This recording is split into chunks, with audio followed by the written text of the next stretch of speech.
Halo guys, apa kabar semuanya? Aku harap semua sehat selalu, baik-baik, dan tetap semangat ya. Dan kemarin aku sudah mengupload banyak konten ya. Ada konten kuliner, ada traveling, juga ada wedding. Nggak banyak sih.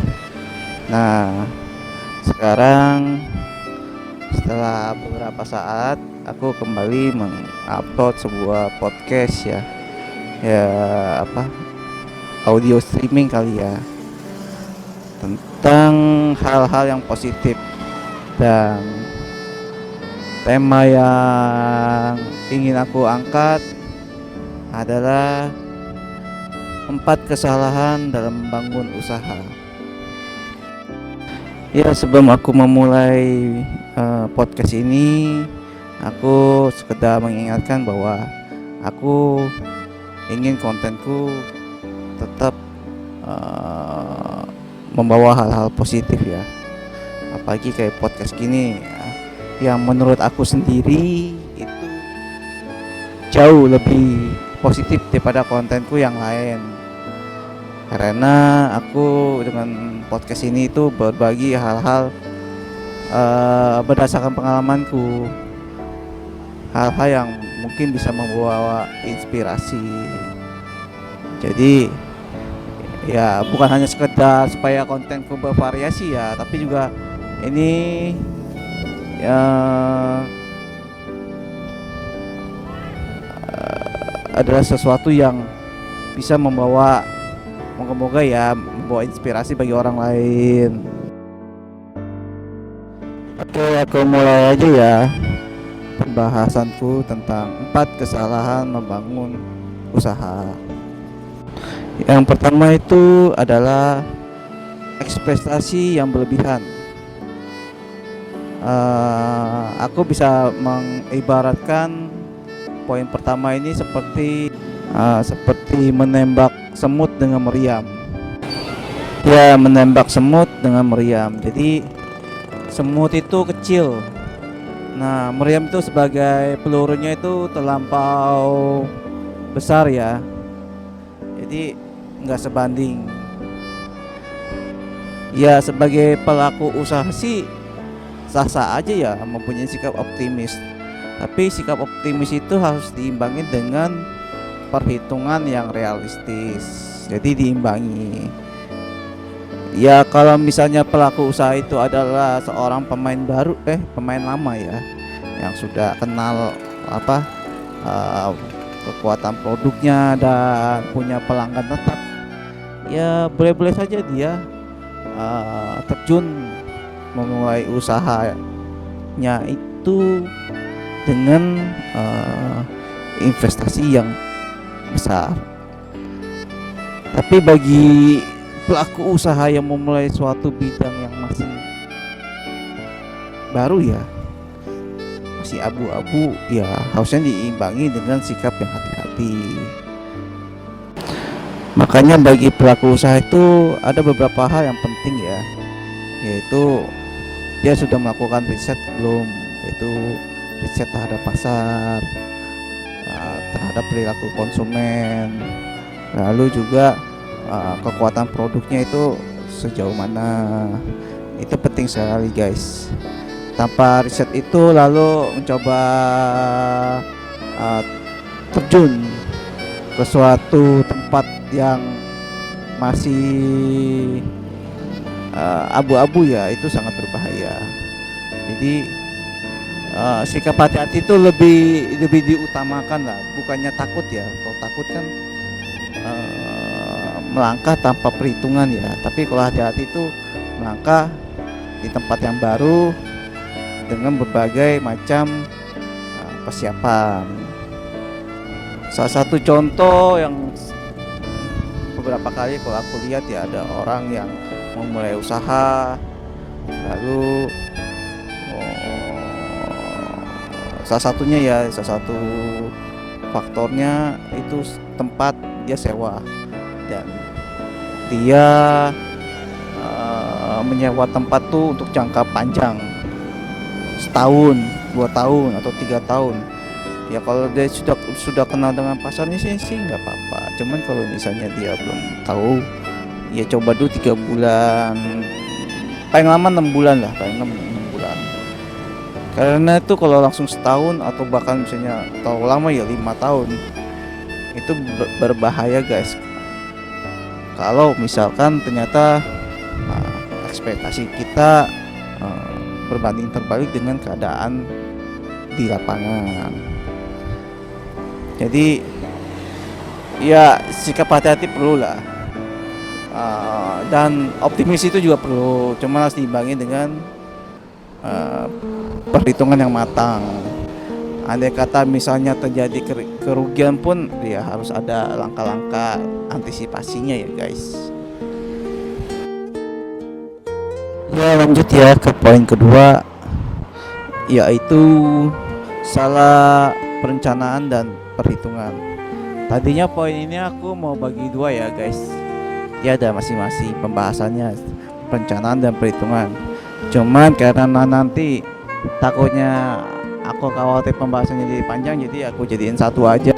Sebagai pelaku usaha ya guys, itu harus tahu tentang kekuatan produknya dan bagaimana kondisi pasarnya.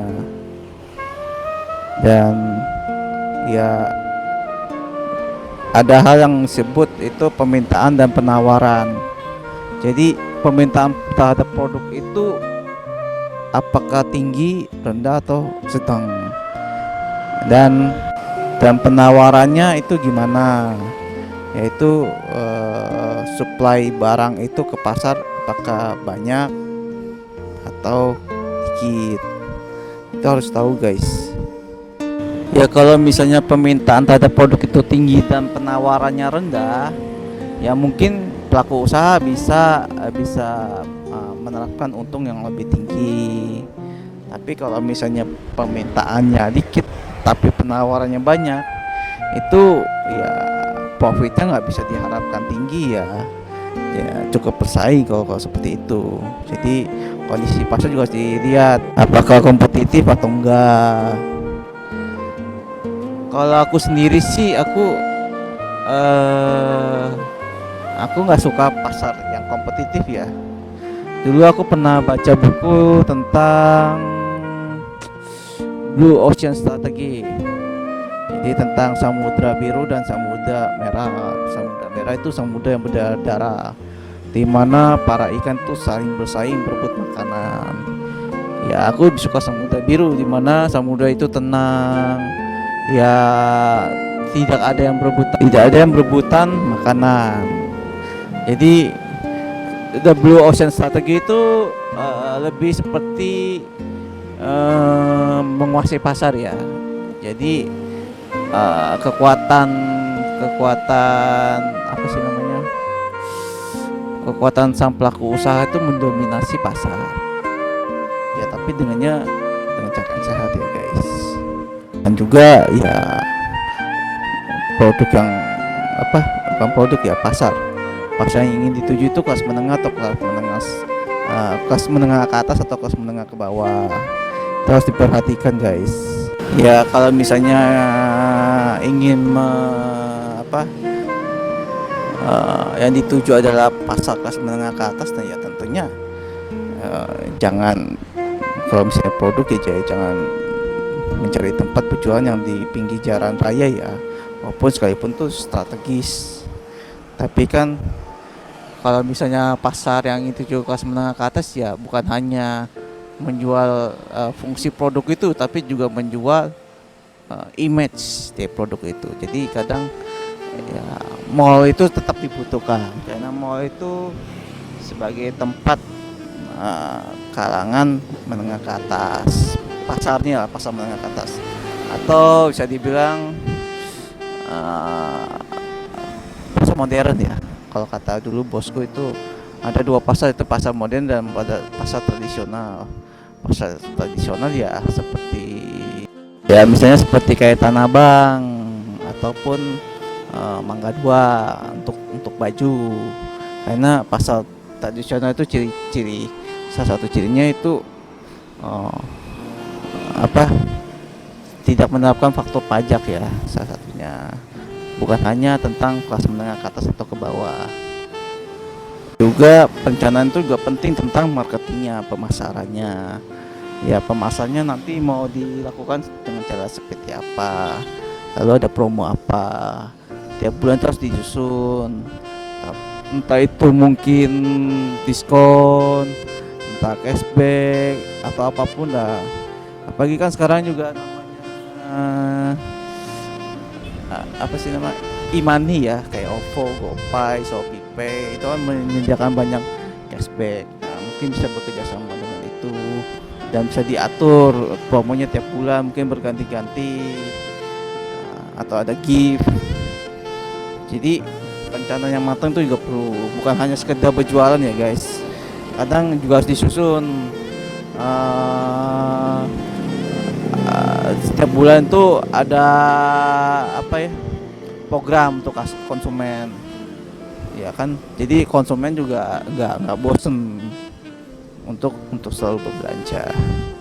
Dan soal perhitungan ya, eh, soal perhitungan tuh khususnya pajak ya, bagi untuk pelaku usaha yang ingin terjun di dalam naungan badan resmi itu pasti nggak bisa menghindari pajak. Dan pajak itu udah PPN 10% ya, itu udah harus diterapkan, udah tercantum di dalam harga jual. Jadi bagi pelaku usaha hitung-hitungannya juga harus akurat ya guys.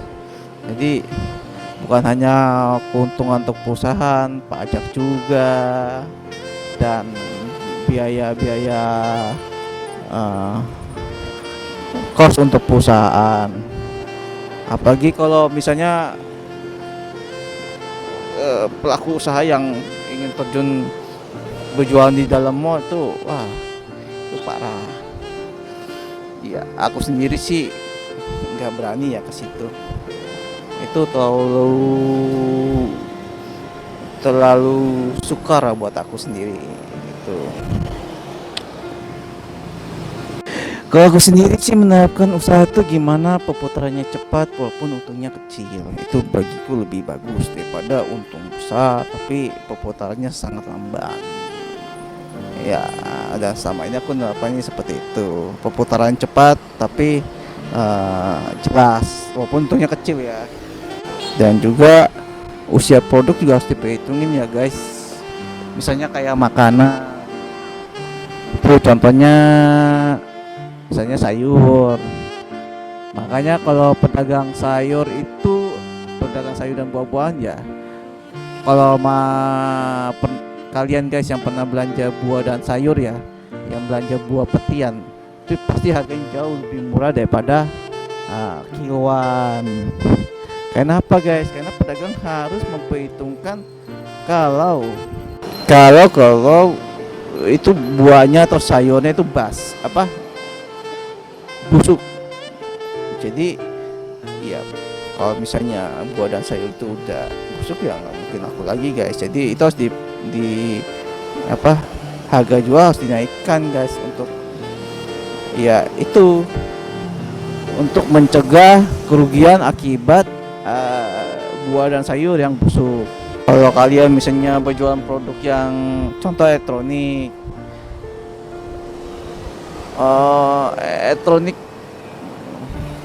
misalnya TV ya, TV.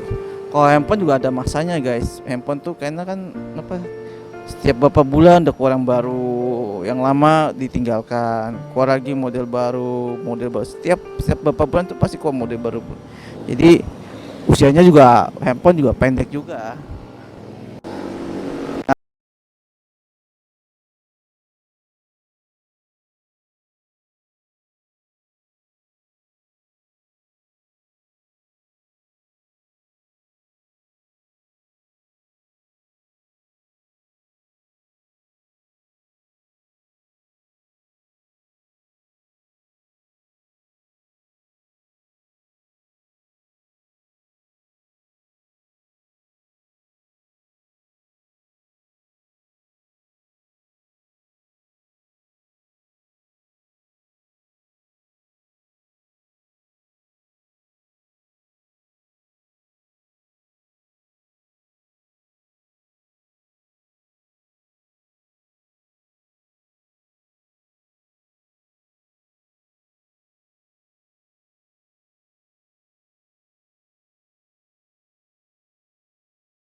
nilai turun dari nilai aset guys. Contohnya begini misalnya,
poin kedua ternyata panjang juga ya penjabarannya. Makanya tadi aku jadiin satu aja, karena kalau dipisah bisa lebih panjang lagi ya. Lanjut ya guys ke poin ketiga. Poin ketiga, dari 4 kesalahan membangun usaha, bisnis atau usaha yang stagnan, yang diam di tempat. Walaupun bisnis itu menghasilkan untung ya guys, tapi bisnis atau usaha yang jalan di tempat itu juga berbahaya guys. Itu bisa menyebabkan usaha itu bisa bukan bangkrut ya, bisa perlahan-lahan meredup. Bukannya keuntungannya berkurang, tapi ini guys, atau mulai dari awal dulu ya. Jadi bisnis stagnan itu bukan berarti untungnya kecil. Untungnya ada besar, mencukupi untuk, tapi tidak berkembang. Nah, ini harus diperhatikan ya guys. Kalau menurut aku ya, namanya usaha itu harus berkembang, nggak boleh tetap diam walaupun itu berjalan menghasilkan. Itu nggak bagus guys. Nah, dari yang bisnis yang stagnan ini harus dilihat kenapa. Apakah keuntungan yang besar yang didapat oleh pelaku usaha itu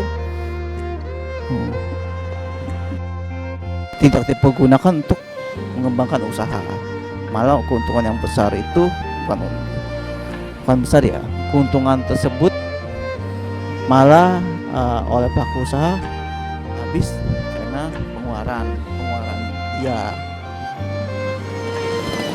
Jadi kadang kalau aku amati ya, beberapa orang yang memulai usaha itu ya dia untung tapi keuntungan itu meningkat sejalan dengan gaya hidup dia. Nah, ya itu keliru guys. Harusnya sih bukan saat orang maju ya usahanya, yang meningkat bukan hanya pengeluaran atau gaya hidupnya dia, tapi yang harusnya meningkat yang paling utama pemikiran dia. Itu ya guys. Dan santai tidak berkembang itu menjadi titik awal kecemasan loh untuk para karyawannya. Kalau misalnya usaha itu mempunyai karyawan yang banyak, pasti karyawan juga ingin ada peningkatan.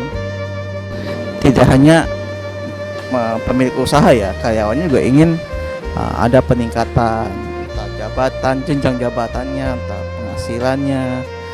Ya, sejalan dengan itu makanya bisnis juga harus berkembang. Ya, kalau misalnya bisnisnya diam begitu aja, ya karyawannya juga sama akan mengalami jenjang yang ya baik itu jabatan ataupun penghasilannya di situ-situ juga. Dan kalau karyawannya mempunyai pilihan atau opsi karir yang lebih baik, mungkin dia akan pindah itu guys. Dan bisnis itu harus membesar, harus berkembang. Kenapa guys? Apalagi kayak di Jakarta ya guys, satu usaha muncul pasti udah ada yang 10 orang niru, nanti ada berkembang. Kayak ayam geprek, satu muncul atau ada 10 brand ngikutin ya, dengan rasa yang hampir sama. Jadi ya usaha juga harus berkembang guys, bukan hanya sekedar untung saja. Karena kalau tidak berkembang, maka akan muncul kompetitor yang lebih kuat, mungkin lebih kuat, yang bisa ya menjadi berbalik menyerang si pemilik usaha itu guys. Dan poin terakhir, poin keempat tuh, sebetulnya sih harusnya poin terakhirnya aku bahas di poin ketiga ya, tapi ya sudahlah, aku udah kelewatan sih ya, karena menurut aku jadi keurut ya pembahasannya ya, tapi sudahlah, karena aku juga lagi nggak ada waktu lagi ya kalau untuk mengulang ya.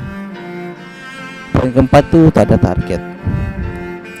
Jadi aku pernah pengalaman sendiri ya, pengalaman sendiri yaitu dengan temanku membahas tentang usaha, mau bikin usaha gitu ceritanya.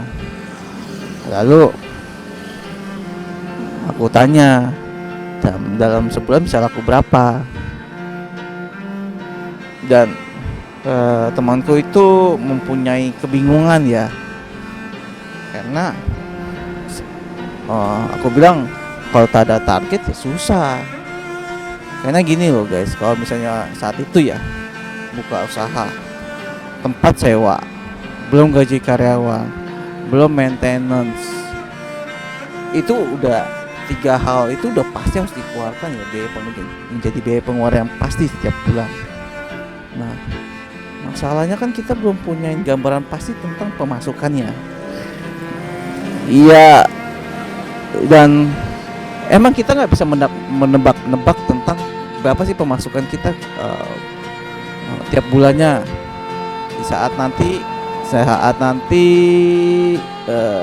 memulai usaha gitu, walaupun masih baru ya. Tapi sikap tanda target tuh kalau menurut aku salah banget, karena ya saat kita memulai usaha ya guys, itu kita udah memikul pundak kita untuk menanggung gaji karyawan, sewa tempat, maintenance ya seperti listrik, air, itu udah jelas sekali ya guys. Dan kalau kita tidak nge-push diri kita untuk mengejar target itu ya, target pemasukan, wah susah. Tadi itu aku bilang target minimal kita mencapainya berapa, karena harus ada perhitungannya, bahkan harus ada target harian guys. kalau saat itu aku jelaskan ya, ada target hariannya juga yang sehari. Kalau misalnya dalam satu hari belum mencapai target, berarti di hari kedua harus lebih tinggi, harus lebih giat lagi usahanya. Jadi harus ada dua macam target ya, target minimalnya dan target standarnya ya. Dan kalau misalnya udah melampaui target standarnya ya kita harus ada bonus ya, ada bonus untuk karyawan kalau misalnya mencapai melewati target standarnya. Jadi target minimal tuh pengen target yang bisa kita capai untuk menutupi semua pengeluaran dari usaha. Kalau misalnya tempat kita sewa ya kita bisa menutupi dari biaya pengeluaran sewa tempat, gaji karyawan. Ya guys, sekian dulu ya pembahasan aku, gak cukup panjang juga ya tentang 4 kesalahan dalam membangun usaha. Dan aku emang berharap bikin konten ini tidak terlalu panjang daripada sebelumnya. Sebelumnya aku bikin podcast sampai 30 menit lebih deh, 35 menit apa ya. Kalau sekarang kayaknya udah 20 menit. Ya guys, yang penting sih aku bisa menyebarkan hal-hal positif, misalnya dari pembahasanku bisa berguna bagi kalian, membawa inspirasi, dan juga membuat aku senang. Karena aku sendiri sih tetap kuku ya dari dalam YouTubeku itu tetap mengupload hal-hal yang positif, walaupun aku pesimis ya bahwa konten-konten yang seperti itu malah sepi viewernya. Maka dari itu kan dari tanggal 15 hingga 14 kalau nggak salah ya guys, itu aku bikin giveaway. Jadi tiap minggu diadakan giveaway 50.000 guys. Entah kemarin sih hari Senin untuk 1 orang, hari Selasa itu untuk 3 orang. Jadi bervariasi lah tiap minggu, pasti akan selalu ada. Juga ada giveaway tahunan 500.000 guys. Itu bukan kaleng-kaleng ya.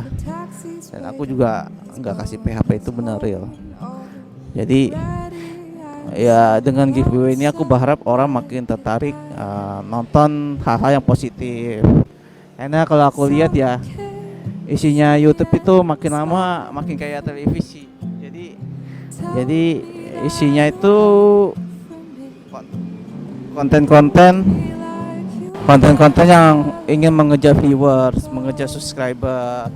Ya makanya ya hal-hal ya gitulah. Yang menurut aku nggak terlalu penting ya, nggak terlalu membawa positif. Tapi ya seperti itu yang viewernya banyak.